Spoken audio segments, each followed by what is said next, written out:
A couple things that I'd like to add.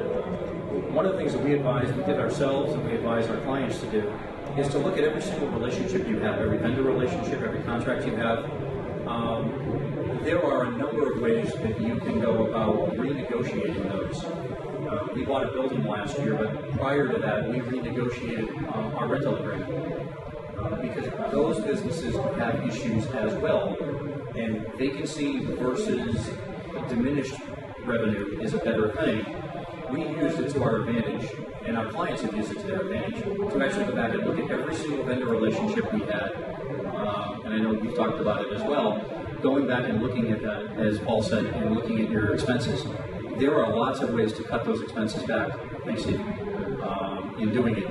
We're going to talk a little bit about social media in a couple of minutes, about how to monetize that. We're going to bring that into it with the web. But to follow up the next question, what have you seen in your customers? Behavioral issues, are they fearful? Are they cautiously optimistic? What have you guys seen with your customers over the last 6-8 months? Mike, you want to start? Since you're holding the mic. Sure. It's interesting. Last year, as I mentioned, people saw technology as a cost center, and they really did what they needed to do to stay alive.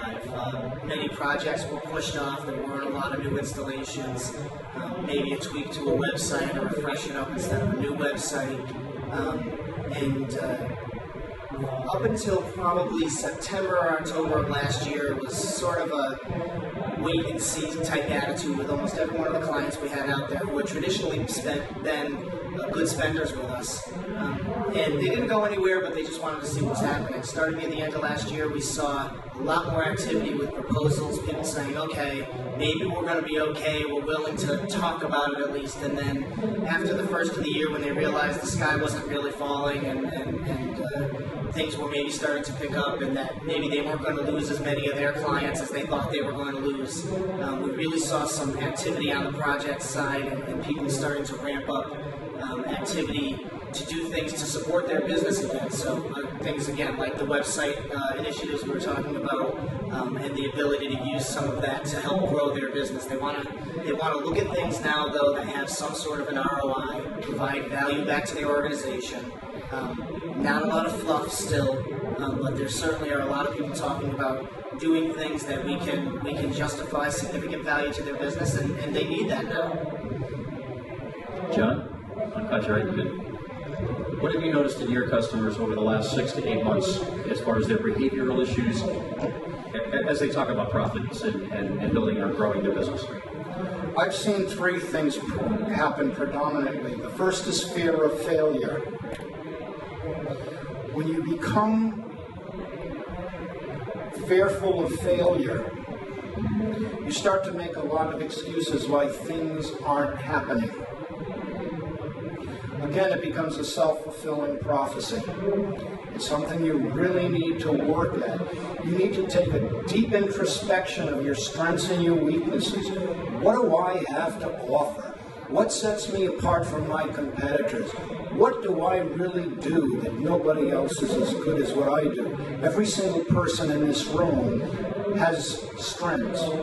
You all have something very valuable to offer the marketplace. A lot of times it just isn't realizing it yet. The second thing that I see is procrastination. That is a lot of times a direct reflection of fear of failure, where the things that you know that you have to do, you put off. I see that in marketing. I see it in networking. I see it in making cold calls. Nobody's going to buy from me anyhow. So why do I really want to get on the telephone and start calling these people? Why everybody's hurting. So why do I want to bother people and try to sell them my services or my products, even though they're top quality? And the third thing that I've seen, and don't let it happen to you, if you've had a bad year, as many people, self-employed consultants and self-employed people have had, is their self-esteem takes a severe beating. Again, Take a look at what you do. Take a look at what separates you from everyone else. Get rid of that negative feeling about yourself. If you have a negative feeling about yourself, it is going to become very apparent to your clients. I've seen people answer the phone or have on their voice messages. Hi, you've reached Monkey Meat Insurance Company. Leave a message and we'll call you back just as soon as possible. And I jump all over them. It should be, hi, you've reached Monkey Meat Insurance Company. We're here to serve you because we have the best products and the best people in the industry. Give us a call and we'll get right back to you because you are important to us. Which one would you rather be interested in if you were calling this company? The first message or the second message? The second message. Be very, very cognizant of that. Look in the mirror. What do you have? What do you have to offer? And fully capitalize on that. Paul, again, what have you advised? What have you seen in your clients? I will tell you, I think from a marketing perspective, if you're the CEO of Monkey Meat Insurance, I think you've got to have a powerful message because you've got an uphill battle trying to get that across. Well, I think John and Mike have hit on a lot of good points. I think, when you look at your business and you see what are you unique in, what makes you a market differentiator, what can you do better than anybody else, bring that up to the forefront and expand on it. And same thing with the people that you have. A lot of times we try to fit people into certain roles or niches that they're not comfortable in. You know what? They're going to fail. If you don't find something that they're really excited about and they're proactive and they're really enthusiastic about, then, don't put them in the wrong spot. Find out what their talent is, see what they're passionate about. If they like something, they'll be creative. They'll also, bring new ideas to the table, and that'll come through when they're working on the engagements. So you really have to take a look at what you have and expand on the positive things. And things that don't work, then you got to change them. Don't be afraid to change. Change is good. And, sometimes you find out through change that things can be a lot better, and you can be a lot more successful than you think you are just by doing a few of those things. Thanks. One of the things for everybody to realize is when you're marketing, a lot of people have a marketing department, sales department. A lot of you may be sole practitioners and you have a 3-brain hat that you spin around based on what you're doing today. Every person in your organization, whether it's you or whether it's, 25 or 30 employees as some of us have, every person is part of the marketing funnel. And we teach something called the S3 dimensional marketing system. And one of that is customer service because it's a piece that's always left out. And I think John hit on it perfectly. You can have a great message, you can have the right media fit to get your message out. And a lot of times it's multiple medias and multiple messages to get your product out. But if the service, when they answer the phone, on the website, call in with a problem on their order, if that's mediocre, the rest of it was wasted dollars. So take a look at your organization and try to do business with yourself. Have someone call in and try to place an order and have them give you some feedback. There's a reason why mystery shoppers help businesses grow. Try to do business with yourself and see how tough, easy, or what it sounds like when someone answers your phone. Because if you're spending lots and lots of money to get a message out and it's not fulfilled at the other end because that's the marketing department's issue, it's not. It's the receptionist's issue and beyond. So take a look at that. I have a button on my desk. I think I'm going to make more of them and sell them. It says, I refuse to participate in the sluggish economy. And it's literally facing me as I'm making phone calls. So if anybody wants one, I'll make a photocopy of it. I haven't got the buttons yet, but I like the concession, I think. All right, the third question, because I want to leave some time for questions, and we touched on a couple of things, but all of us have a different approach and a different philosophy on social media and how it affects profitability and how it's used to build profitability. So one of us, and this is like to tell the truth, one of us is not using social media, and I want him to tell you why they haven't a little bit, and the other two are using it to different extents, and I'll share with you what we're doing later. But Johnson's, Mike is right in front of your face there. So tell us a little bit about your philosophy on social media, how you use it, and how you monetize it. Why people should do it. Yeah, Mike, please. Sorry.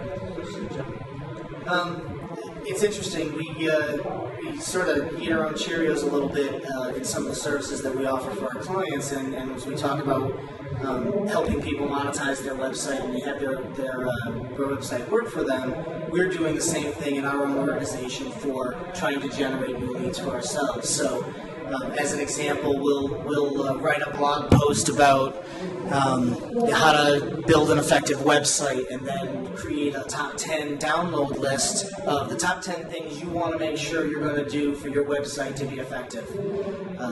Put that download list behind a web form that somebody has to put in, maybe their name, their email address. We don't ask for a lot of information because we want to make it an easy decision for somebody to go through and do that, maybe 2 or 3 fields. And then we'll publicize that, and we'll go through and we'll go into LinkedIn, and we'll go into LinkedIn groups, target specifically the types of groups either geographically or vertically that we think would be good targets for this particular message. We try to make sure that what we're providing is not just a sales pitch, but that there's good information that somebody could use if they have the tools themselves to do that. Obviously, there's a hope there that they're going to get involved with us, and there's something we can do to enhance their use of the web. But we'll put it into the LinkedIn groups as discussions and make sure that we're staying active in those discussions. We'll tweet about it into the different circles that we're looking for, different again, venues, whether it's geographically based. We have an office in Worcester, Mass, and an office here in Hartford. And so depending upon the type of information, if it's specifically about the Massachusetts security law, we might push that more in the Worcester market than in the Connecticut market, although that's everybody's issue at this point. And really the key is providing some valuable content that is usable by someone, that is not necessarily simply a sales pitch, and not bombarding people 100 times a day with your buy for me, buy for me, buy for me message. And there's certainly no what did you eat for lunch on the Twitter messages. That's not going to help anybody. But providing something of value. When you establish yourself as an expert, you start to see the repeat people that are coming back. They're downloading things. We can track where they are on our website after that.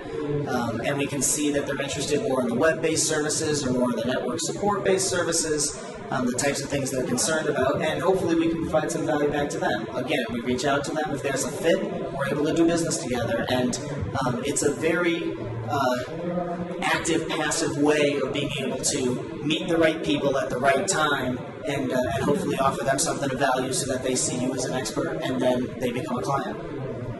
Have you been able to quantify in your business, specific business or specific dollars that have generated, or contracts that have been generated through it?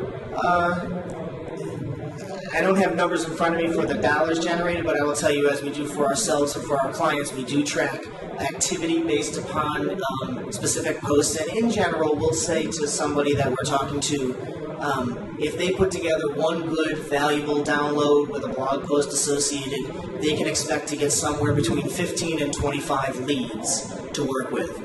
What they do with those leads, the size of the jobs is different for every business, how they work with that information. But those are a lot better leads than a cold call lead off of a list. And they're, again, you know what these people are interested in. The ratio gets better and better and better as you see the repeat visitors that come back. They download the part 2 in the series or something similar related to the same topic. And again, as a sales professional, you can start to look at those people and know really when you've got somebody you can do some business with, somebody who can really help with your services. How many of you could use 15 to 25 new leads? It sounds daunting. It really is not that bad.